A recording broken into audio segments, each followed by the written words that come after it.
세상 모든 취업 이야기 비밀노트 톡톡. 오늘은 더 빅스쿨의 이건 강사님과 함께합니다. 어서 오세요. 안녕하세요.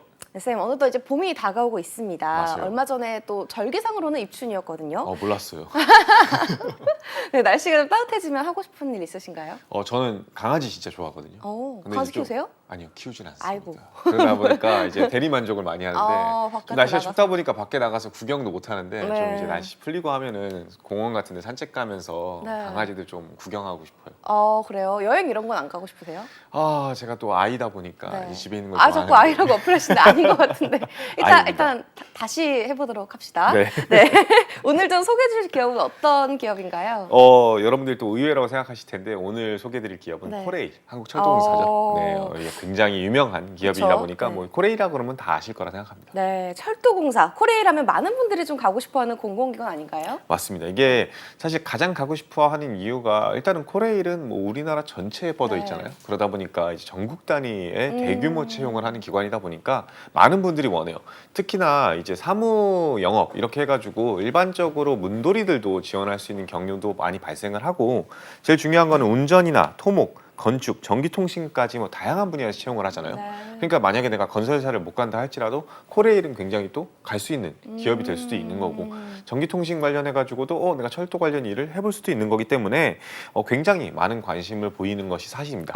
근데 여기서 제일 중요한 포인트는 네. 뭐냐면 사실은 이 코레일 자체가 서류 전형이 굉장히 쉽다라고 유명한 곳이기도 그래요? 합니다. 서류요? 서류를 지원을 하시면 웬만하면 다 필기 시험을 볼 수 있습니다. 웬만하면 이 웬만하면이라는 의미는 진짜 내가 뭔가 블라인드 요소를 위배한다든지 네. 뭐 헛소리를 쓰다든지 막 이런 것들만 아니면은 웬만하면 필기 전형이 보내준다는 거고 그 네. 얘기는 코레일 자체가 천하제일 NCS 선발대회 약간 네. 이런 느낌이 있어요. 그러다 보니까 많은 친구들이 지원을 해요. 왜냐하면 코레일이 설사 내가 베스트는 아니라 할지라도 네. 여기서 쌓인 필기 경험이 다른 공기업 지원할 때 도움이 도움이 되겠구나 되는군요. 네. 라는 생각 때문에 지원을 많이 하고 있습니다. 네, 그러면 오늘 코레일을 소개해 주신 이유는 최근 채용 공고가 올라왔기 때문인가요? 반은 맞고 또 반은 틀려요. 왜죠?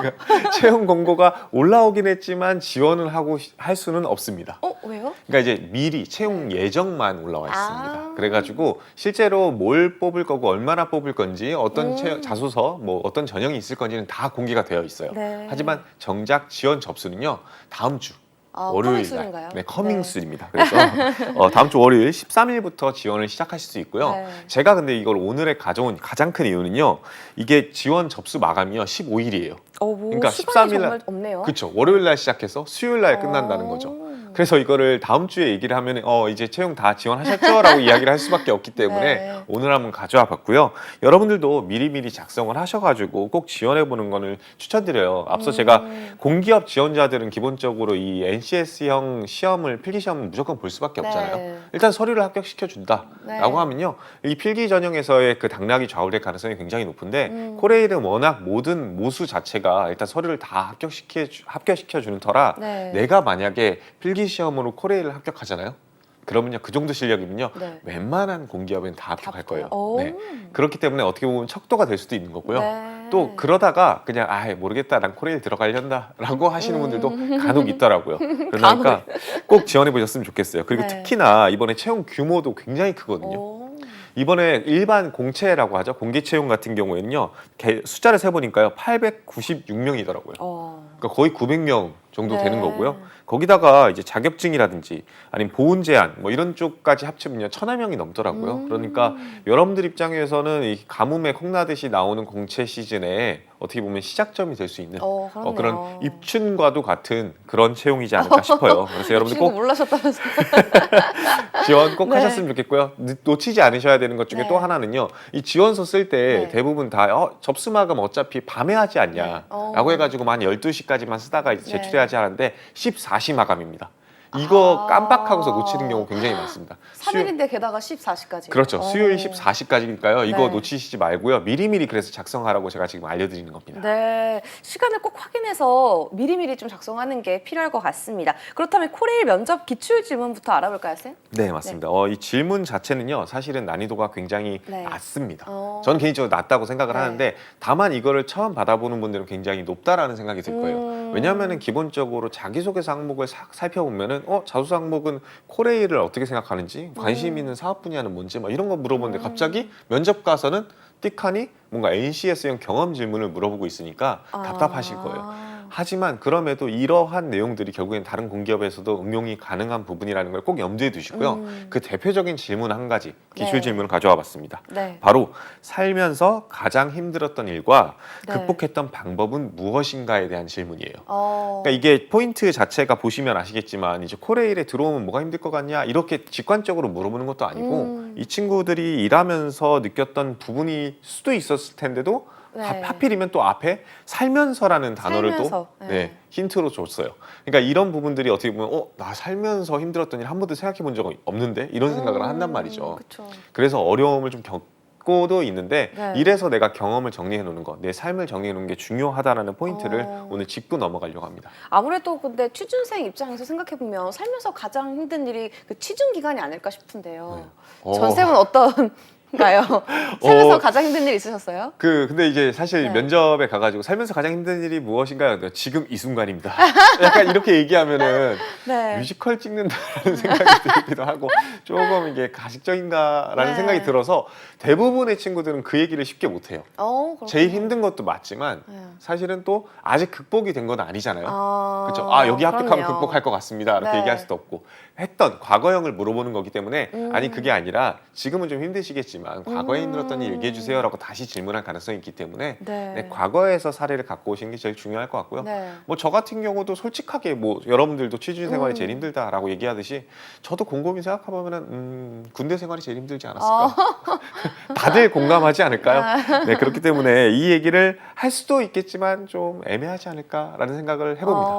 그럼 솔직하게 힘들었던 이야기를 하면 될 것 같기는 한데 어떤 주제를 선정해야 될지 조금 난감합니다. 맞아요. 근데 어떻게 하는 게 좋을까요? 제가 이제 군대 얘기를 딱 하니까 갑자기 이제 연지 씨가 인상을 팍 썼단 말이죠. 공감이 안 되죠. 그렇죠. 네. 바로 그거예요. 네.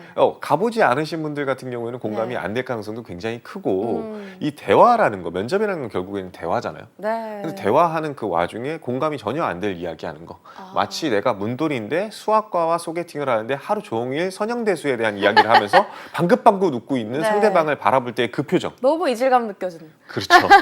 그렇게 대화를 이끌어 나가면 당연히 이 사회생활을 하는 데 있어서도 문제가 소지가 많겠다라는 생각을 하다 보니까 이 아무리 좋은 소재를 할지라도 면접관 입장에서는 좋은 점들을 주기가 힘들겠죠. 네. 그래서 대화의 가장 큰 시작점은 공감입니다. 네. 물론 이제 앞에 앉아 계신 분들이 운 좋게도 막 네. 장교 출신이시고 군대에 대해서 엄청나게 많은 생각들이나 트라우마를 네. 갖고 계신 분이라고 한다면 제가 군대에서 제일 힘들었습니다 이렇게 얘기를 했을 때 면접관이 그치 힘들지 라고 생각해 주실 수도 있어요. 네. 근데 그거는 굉장히 큰 도박수이지 않을까 그쵸, 싶어요. 그쵸. 그래서 여러분들도 어떠한 사례를 이야기하는 것 네. 솔직해지는 거는 상관이 없습니다. 하지만 네. 이 솔직함이 과연 그들한테 공감이 될지를 한번 짚고 넘어가시는 게 가장 중요한 포인트가 될 것입니다. 네, 좀 모두에게 공감 갈 수 있는 소재를 좀 선택하는 게 중요할 것 같은데요. 질문의 의도부터 파악을 해볼까요? 이 질문은 왜 하는 거죠?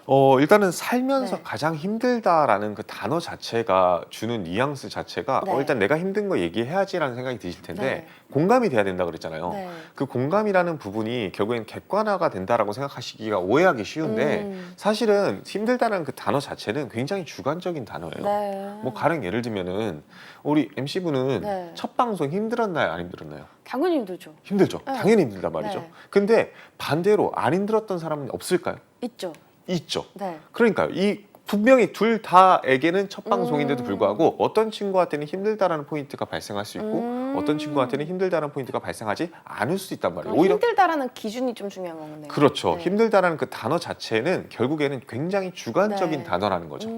그러면은 면접관이 이걸 물어보는 의도? 당연히 그 주관적인 기준을 파악하는 데 가장 용이하기 때문이겠죠. 근데 그 주관적인 기준을 파악해 놓으면 뭐가 좋냐? 그러면은 간접적으로 우리 회사에 들어왔을 때 저 기준을 갖는다면 어떤 일을 힘들어할지를 알 수가 있겠죠. 그리고 나아가서 다음 질문이 결국엔 극복했던 방법까지 그쵸. 물어보고 있기 때문에 네. 그 극복했던 방법까지 얘기를 하시게 되면 그러면 이 친구는 들어와서 이런 일을 힘들어 하겠지만 이러한 방법으로 극복해 나가겠구나라는 그러한 간접적인 정보 어떻게 보면 역량을 확인할 수 있는 거겠죠. 네. 그래서 그 안에서 의미를 파악하기 위해서 이런 질문을 하는 것이 가장 큰 의도라는 걸 염두하셔야 됩니다. 그러면 쌤 말씀대로라면 판단의 기준 같은 것들이 파악하기 위한 의도로 물어보는 거다라고 말씀하셨는데요. 면접관이 좀 원하는 바에 맞춰서 일했을 때 얘기를 하면 어떨까요? 사실 그것도 좋은 이야기이긴 합니다. 네. 그래서 열했을 때 이야기를 하게 되면은 그거는 오히려 또 공감이 될 수 있는 부분이 분명히 존재할 수 있겠죠. 왜냐하면 그분들도 다 일하다가 오신 분들이니까 공감을 하기에는 좀 더 수월할 수는 있습니다. 근데 단어 자체가 살면서라는 말이 들어있다는 거예요. 일하면서 가장 힘들었던 게 뭐예요? 인턴하면서 가장 힘들었던 게 뭐예요? 라는 질문이 들어왔을 때는 자연스럽게 이야기하셔도 되겠지만 네. 내가 지금 거의 한 뭐 20년 중반 후반 이렇게 25년 이렇게 살았는데 네. 뭐가 제일 힘들었어요? 라고 물어봤는데 인턴이 너무 힘들었습니다. 아니면 알바가 너무 힘들었습니다. 라고 이야기하면은 일단은 갸우뚱하실 가능성도 없지 않다는 네. 거를 좀 염두를 하셔야 돼요. 뭐 가령 예를 들면은 제가 인턴을 하는 와중에 서류 작성을 해보는 일이 정말 힘들었습니다. 라고 이야기를 하면은 네. 뭐 서류 작성이 힘들다고? 약간 이런 생각을 하시게 될 가능성도 없어요. 없지 않아 있어요. 네. 근데 만약에 병원에서 아르바이트를 했다고 칩시다. 네. 근데 병원에서 그 병원비를 체납한 사람한테 돈을 도촉하는 일을 한번 했다고 해봅시다. 그거는 어떨까요? 힘들까요? 안 힘들까요? 그거는 대체로 좀 힘들다고 생각할 것 같아요. 대체로 좀 힘들다고 네. 생각해요. 그 미묘한 차이가 결국에는 상대방한테 대화를 할 때 공감이 될 수 있는 사례인지 아닌지에 따라서 일도 사실은 내가 수월하게 이게 힘들다라고 이야기할 수 있는 포인트가 달라질 수가 있습니다. 그러니까 단순히 업무이기 때문에 이거를 면접이기 때문에 그리고 채용이기 때문에 내가 일과 관련돼서 힘든 포인트를 찾을 필요는 없어요. 네. 다만 그 사례가 이 사람들한테 공감이 될 수 있는 사례인지만 점검하신다면은 그게 취미생활에서 발생한 힘든 일이든 아니면 진짜 살면서 다쳐서 생겼던 힘든 일이든 혹은 일하면서 생긴 일이든 이런 것들이 모두 다 면접에서 이야기할 수 있는 소재가 될 겁니다. 네, 역시 솔직한 것이 모두 좋은 것만은 아니고 또 얘기할 수 있는 부분을 얘기하는 게 좋을 것 같습니다. 좀 추가적으로 근데 물어본 게 또 극복 방법이잖아요. 네, 맞아요. 어떻게 극복했는지인데 사실 이 극복할 수 있는 일도 있긴 하지만 없는 일도 있잖아요. 그쵸. 그럼 어떻게 말해야 될까요? 근데 뭐 예를 들면 가장 힘들었던 게 사실은 아침잠을 줄이는 거였다라고 네. 하면은 이걸 극복하는 거를 못했다라고 하면은 이거는 문제가 되죠. 문제가 될 수밖에 없습니다. 이거는 네. 사실 의지의 차이니까요. 그쵸. 근데 만약에 예를 들면 내가 가장 힘들었던 게 재수였다고 칩시다. 음. 근데 어쨌든 재수를 실패했다라고 하는 분들은 재수를 다시 도전할 수는 없죠. 그렇죠. 왜냐하면 그거는 삼수니까요, 이제. 네. 그렇기 때문에 분명히 그 사례에 따라서 네. 극복 방법이라는 그 요소 자체가 그 현상 그 자체를 극복했는지와 아니면은 새로운 것들을 다시 바뀌어서 내가 변화했는지의 네. 포인트가 좀 달라질 겁니다. 네. 하지만 결국에는 힘들고 나서 긍정적으로 바뀌는 극복이라는 단어 자체가 주는 인상 자체가 파지티브하게 변화하는 거기 때문에 네. 그런 부분들을 어필하게 되면 자연스럽게 내가 변화한 부분에 집중해서 어필을 할 수밖에 없게 되거든요. 그렇기 때문에 그 극복했던 내용이 사례에서 집중하지 마시고요. 내가 변화됐던 모습에서 집중하셨으면 좋겠습니다. 뭐 예를 들면은 아까 재수를 얘기를 했잖아요. 네. 재수 같은 경우에는 재수 자체는 극복이 불가능하겠지만 네. 재수를 내가 왜 실패했는지를 한번 생각해 보시면 네. 그리고 그걸 왜 내가 힘들어했는지를 생각해 보시면 자연스럽게 극복해야 되고 내가 변화해야 되는 부분이 생기겠죠. 뭐 가령 예를 들면은 내가 실패했던 가장 큰 이유는 책임감이 없었던 것 네. 같다. 부모님이 가장 날 믿고 기다려주셨던 시간인데 그 믿음에 대한 저버렸다는 그 뭐랄까 박탈감, 뭔가 미안함, 죄송함 네. 이런 것들이 사실은 가장 날 힘들게 만들었다. 그래서 그런 것들을 다시 겪지 않기 위해서 네. 내 스스로가 변화해야겠다는 생각 때문에 열심히 공부했고 굉장히 주어진 걸 최선을 다했다. 그런 네. 것들이 날 변화시켰고 결국에는 삼수에 성공했다라고 이야기를 한다면 누구나 실패는 할 수 있잖아요. 그리고 이 친구의 기준점은 확실히 누군가가 믿고 의지하고 혹은 책임질 만한 소재가 있다라고 했을 때 그거를 좀 힘들어할 수도 있겠다. 하지만 그거에 대해서 부응하기 위해서 굉장히 노력을 많이 하는 친구다. 굉장히 많은 어떻게 보면 정보를 얻을 수가 있겠죠. 그리고 그 정보는 자연스럽게 영양일 수밖에 없고요. 네. 그럼 여러분들은 당연히 면접 가셔서도 면접관들한테 자연스럽게 내가 대놓고서는 책임감이 강한 사람입니다라고 이야기하지 않는다 할지라도 네. 면접관들이 이 친구는 뭔가 일을 맡기면은 책임을 잘 지는 친구가 되겠구나라는 생각 때문에 합격 점수를 줄 겁니다. 네, 쌤 말씀을 종합해 보자면 우선 살면서 가장 힘들었던 걸 물어봤기 때문에 면접관들이 좀 공감할 수 있는 주제로 선정하면 좋겠다라고 하셨고요. 또 그 안에서 힘든 이유를 말하면서 나만의 주관과 가치관을 전달하는 게 또 중요하겠죠. 또 그리고 극복 과정과 방법을 통해서 앞으로 좀 변화할 수 있는 역량 같은 것들을 좀 어필하면 좋겠다. 이렇게 정리하면 될까요? 역시 베스트. 어떻게 이렇게 다 알아들었는지. 네. 여러분들도 이거를 다시 그냥 사실 다른 얘기 필요 없이 잠깐 이 부분만 염두에 두시고 네. 그냥 기억해 놓으시면 될 것 같아요. 그러니까 네. 내가 공감되는 능력, 이야기들, 사례 찾아셔가지고 그 이유에 대해서 설명을 하면서 자연스럽게 어필하는 거, 그리고 극복 방법을 통해서 간접적으로 역량을 보여주는 거. 네. 근데 이게 주객이 전도돼서 하는 네. 경우가 간혹 발생을 해요. 네. 결국에는 그러면 기승전 역량 얘기하는 거 아니냐? 아. 기승전 간접적으로 역량 보여주는 거 아니냐? 네. 근데 이제 역량이 제일 중요한 거는 사실 아니거든요. 이게 위기를 넘어서 그 과정과 설득력만 가지고 있으면 역량은 자연스럽게 비춰질 수밖에 없습니다. 네. 대놓고 그렇게 돼가지고 내가 어떤 역량을 보유하게 됐는지까지 이야기를 하게 되면 사실은 잘 생각해 보시면 네. 동문서답이에요. 그렇죠, 그렇죠. 네. 대화에서 가장 중요한 네. 거는 A라는 질문을 했을 때 A라는 답변을 하는 거지. 단어 선택을 잘해야 될 것 같기도 하네요. 그렇죠. 네. 내가 이러해서 이런 능력을 갖고 있습니다. 그렇기 때문에 코레일에 들어와서 이러이러한 기여를 할 수 있습니다로 끝나시잖아요. 그러면 이거는 지어낸 이야기처럼 들려요. 근데 그렇죠. 굉장히 많은 친구들이 이런 실수를 반복하고 있습니다. 그렇기 때문에 이런 것들에 대해서 그냥 자연스럽게 넘기는, 어떻게 보면 자연스럽게 대화하는 방식을 채택하시는 게 제일 중요할 것 같고요. 네. 일단은 사례를 선정하는 게 굉장히 중요하겠죠. 네. 사례 같은 경우에는 여러분들 살면서 있었던 일, 가급적이면 20대 이후의 이야기였으면 좋겠어요. 20대 이후의 이야기인 가장 큰 이유는요, 힘들다라는 기준이 주관적, 결국에는 가치관을 보여주는 거기 때문에 우리가 흔히들 성인이 되는 그 시점이 언제냐라고 물어보면은 당연히 여러분들 입장에서는 민증 나왔을 때요라고 이야기를 하시겠지만 민증이 아니라 생각이나 가치관이 어느 정도 정립됐을 때가 네. 성인이 됐다고 이야기를 하잖아요. 네. 그래서 가치관이 정립된 이후에 힘들었다라는 것이 보여질 때 결국에는 가치관의 기준점을 확실히 알 수 있기 때문에 20대 이후의 이야기들 중에 내가 네. 정말 힘들었던 요소를 찾으시는 것이 가장 바람직합니다. 네, 좀 20대 이후의 이야기로 조금 선정을 했으면 좋겠다라고 말씀을 해주셨고요. 또 역량이 중요하긴 하지만 또 과하게 또 어필을 하면 문제가 될 수 있다라고 팁을 주셨네요. 그럼 이런 질문에 좀 꼬리 질문 같은 건 안 붙을까요, 쌤? 일단은 제일 중요한 거는 꼬리 질문 자체는 붙습니다. 그러니까 네. 붙는 분들도 있고 안 붙는 분들도 네. 있어요. 근데 이제 잘 대답을 하시는 분들 같은 경우는 한 60, 70%는 안 붙는다고 생각하시면 좋을 것 같아요. 왜냐하면 이제 결국에는 간접적으로 역량이 보여지고 그 기준점을 잘 판단할 수 있겠다라는 네. 생각이 들면은 굳이 내가 상상이 되고 내가 이해가 되면은 추가로 질문할 필요가 없겠죠. 그렇죠. 하지만 결국엔 이 질문을 모두 물어보는 거, 네. 그 기준점을 알고 그 역량을 간접적으로 파악하기 위함인데 그게 잘 모르겠어요. 네. 그럼 당연히 대놓고 한 번 더 기회를 물어보겠죠. 주거나 물어볼 네. 수 있겠죠. 그래서 그렇게 극복을 하셨는데 네. 그러면은 그 극복한 경험이 우리 회사에 들어와서 어떤 도움이 되실 것 같나요? 어떤 도움이 될 것 같나요? 라는 질문이 충분히 나올 수가 있습니다.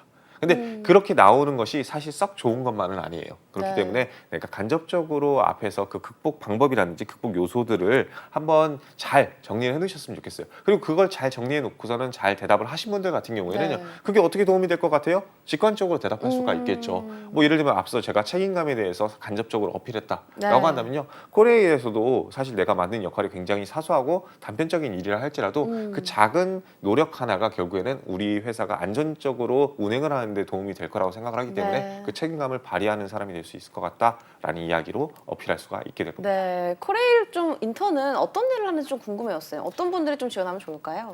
저는 개인적으로 네. 일단은 다전하셨으면 좋겠어요. 모두가. 네, 그러니까 공기업을 지원하시고 계신다. 일단은 사실은 철도라든지 운행 이런 분들은 네. 사실은 그쪽 꿈을 갖고 계신 분들이에요. 그분들은 무조건 지원을 하실 거예요. 네. 근데 이제 사무행정, 사무영업 같은 경우에는 사실은 내가 사무행정으로 공기업들 지원하시거나 하는 네. 분들, 마케팅을 해보고 싶다 하는 분들, 이런 분들도 솔직히 지원을 하셨으면 좋겠어요. 어. 그 안에서 여러 가지 행정적인 역할이나 일들이 굉장히 다방면으로 내가 나아갈 수가 있고 꼭 한 직무에서만 계속 평생을 있는 것이 아니기 때문에 내가 사무행정으로 지원하시는 분들이다, 공기업을 준비하시는 분들이다, 특히 필기시험이 좀 약하신 분들이다, 이 3박자 모두 연습해 볼 수 있고 만약 최종 합했다라고 했을 때 평생 직장으로 가질 만한 기업이기 때문에 저는 꼭 지원하셨으면 좋겠습니다. 네, 그렇다면 코레일 지원하시는 분들께 좀 당부할 사항 같은 게 있을까요, 쌤? 이게 사실 제가 앞서 자소서 그냥 적부예요. 네. 뭐 어쨌든 헛소리만 안 쓰면 합격할 수 있어요라고 이야기를 했기 때문에 이제 진짜 8할 정도는요 네. 그냥 대충 씁니다. 그러면 또 안 되죠. 그렇죠. 근데 네. 이제 그러면 안 되는 이유에 대해서 잘 모르겠는데요라고 하시는 분들이 있어요. 네, 합격했을 때가 문제되지 않아요? 면접 때서. 그렇죠. 면접 네. 때 사실은 그게 문제가 될 소지가 있죠. 네. 왜냐하면은 그 면접에서 결국에는 물어보는 질문들 결국에 어디서 나올까요? 자소서. 네, 자소서에서 나올 가능성이 굉장히 큽니다. 물론 이제 블라인드 채용이다 보니까 자소서를 띡하니 열어놓지 않으실 가능성이 높아요. 근데 네. 그 질문지 자체는요, 사실은 면접 질문이랑 크게 다르지 않단 말이죠. 그래서 내가 자기소개서를 굉장히 잘 써놓는 것이 왜 중요하냐? 결국에는 면접에서 내가 어필할 내용들이 모두 다 네. 자소서에서 시작되기 때문이에요. 네. 첫 단추를 잘못 끼면 마지막 단추도 잘못 끼어지듯이 아무리 여러분들이 필기 시험을 잘 봤다 할지라도 면접에서 탈락하면 의미가 없기 때문에 서류 전형 아무리 3일이라 할지라도 네. 정말 정성껏 쓰셨으면 좋겠어요. 그쵸. 필기 시험은요 그 이후에 공부하셔도 돼요. 어차피 NCS 시험 3일 공부한다고 여러분 성적이 드라마틱하게 바뀌지 않습니다. 네. 그 시간에 차라리 자소서 열심히 써놓으시고요. 서류 전형 합격하시고 나서 그 이후에 필기 전형 공부하셔도 네. 충분히 합격할 수 있을 겁니다. 네, 아무리 서류 전형 합격이 쉽다고 해도 이 면접 기간을 생각해서 좀 정성스럽게 작성하셨으면 좋겠습니다. 지금까지 더빅스쿨의 이건 강사님과 함께했습니다. 말씀 고맙습니다.